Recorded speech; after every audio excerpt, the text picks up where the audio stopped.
जय हिंद दोस्तों। आज हम दिल्ली सल्तनत के बारे में आज पढ़ेंगे। इसकी शुरुआत कब हुई, इसकी शुरुआत कैसे। इससे पहले हमने बता दिया अरबों का आक्रमण, तुर्कों का आक्रमण, ये सब मोहम्मद गौरी, महमूद गजनी के बारे में हमने बता दिया। अगर वीडियो ने देखे प्लीज इस वीडियो के अंत में आपका वीडियो मिल जाएगा, या तो आप वीडियो को प्ले लिस्ट में जाके देख सकते हैं। तो हमारे चैनल को सब्सक्राइब भी प्लीज कर दीजिए। देखिए आपको आज बताएंगे दिल्ली सल्तनत, इसके बारे में, इसके ट्रिक भी बताएंगे, दिल्ली सल्तनत कौन कौन से वंश आए और ये कब से कब तक चला। तो पहले हम जान लेते हैं दिल्ली सल्तनत। देखिए ये देखिए 1206 से लेके 1526 तक चला। 1206 से लेके 1526 तक हम जानते हैं। 1206 में क्या बोलते हैं, ऐबक को मोहम्मद गौरी ने यहाँ का लाहौर का क्या बना दिया था, वहां शासक बना दिया, क्योंकि लाहौर को उसने जीत गया था। और 1526 में हम जानते हैं बाबर आ गया था और लोधी वंश का अंत कर दिया था। तो इसके बारे में हमने पढ़ेंगे। तो हम जानते हैं दिल्ली सल्तनत में कितने वंश आए थे। तो देखिए इसके ट्रिक से याद रखिएगा,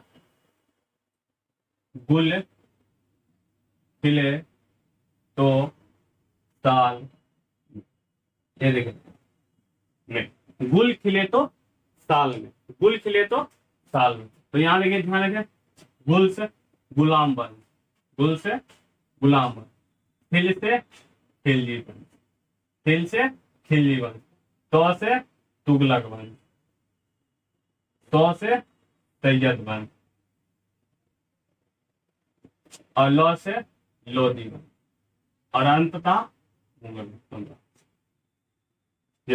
ये नहीं आता है। ये अगर बोले दिल्ली सल्तनत में इतना ही आता है, ये मुगल नहीं आता। मुगल उसके बाद है, इसके आपको पता रहनी चाहिए इसके बाद कौन आएगा, इसलिए हमने यहाँ जोड़ दिया। आपको याद रखिएगा लोधी, 5 वंश ही रहेंगे, और ये ध्यान रखिएगा 5 वंश, गुलाम वंश, खिलजी वंश, तुगलक वंश, सैयद वंश और लोधी। यही क्रम है इसका आने का भी। ठीक, अब इसमें बात करते हैं कौन कितना ईस्वी तक आया। तो आपको ये मालूम हो गया कि इसके बाद मुगल वंश आ गया, तो ये याद रखिएगा।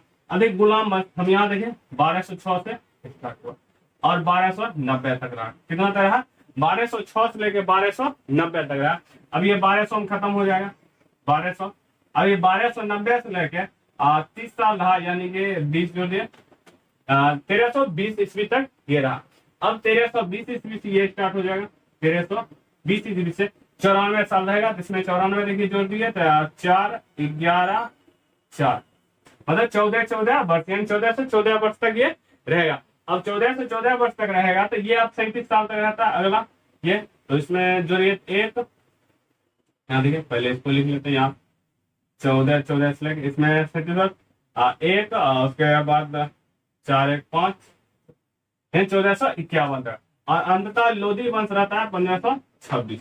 कितना तक? 1526 तक। 1451 से कितना तक रहता है? 1526 तक। आई होप आप इसे समझ गए। देखिए अगर यहाँ देखिएगा तो अगर यहाँ पे देखिए 84 साल रहता है, ये 30 साल, इसको देखिए 94 साल, 37 साल और ये 75 साल।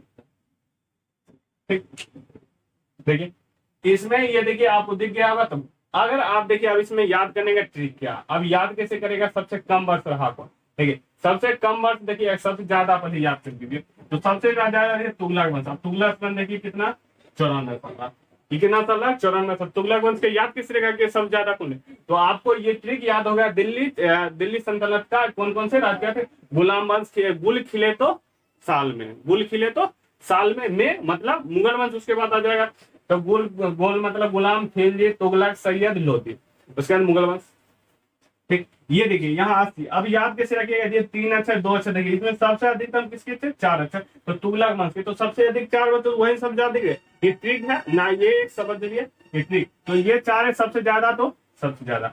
और खिलजी वंश के संग अब सबसे ज्यादा रहा है, सबसे कम। तो यहाँ देख खिलजी वंश से यहाँ पे 30 साल तक रहा। कितना रहा? 30 साल तक। तो सबसे कम खिलजी वंश, सबसे ज्यादा तुगलक। कम के बगल में ज्यादा को यहाँ रखा गया। ठीक, तो ये बात आप ध्यान के। तो अब पहले हम पढ़ेंगे गुलाम।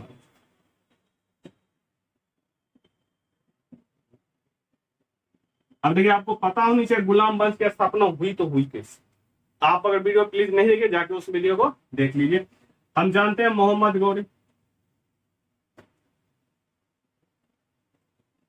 मोहम्मद गौरी का 3 था जो गुलाम था, ऐबक, यालदोज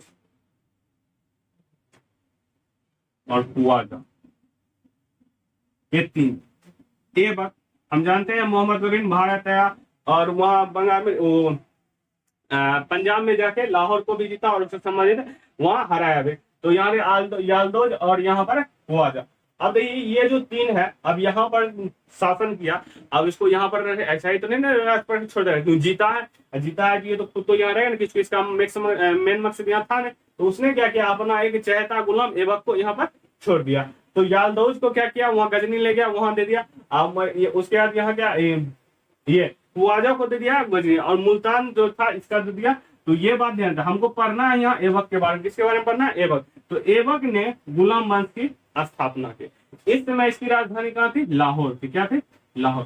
पहले दिल्ली वंश की वहां, तो इस समय दिल्ली वंश स्टार्ट हुआ तो दिल्ली सल्तनत, ये ऐबक हो जाएगा लाहौर, याद रखिएगा, गुलाम वंश। तो आई होप आप इसे समझ गए। तो आपका नेक्स्ट वीडियो में इसके बताएंगे कुतुबुद्दीन ऐबक के बारे में। कुतुबुद्दीन ऐबक, आराम शाह ऐबक के बारे में बता, और इसका हो जाएगा इल्तुतमिश। इसके बाद क्या होता है, इल्तुतमिश। उसके बाद रजिया, इसका रुकुद्दीन, इल्तुतमिश का बेटा जो था रुकुद्दीन महमूद, और ये और रजिया सुल्तान जो बनाना चाहता है। इसके बारे में अगला वीडियो में इसके ये इल्तुतमिश के बारे में जानेंगे, तीनों बारे में, कुतुबुद्दीन ऐबक, आराम शाह और इल्तुतमिश के बारे में। आई होप आपको ये चीजें याद रहा होगा। तो आपको मिलते हैं अपने नेक्स्ट वीडियो में।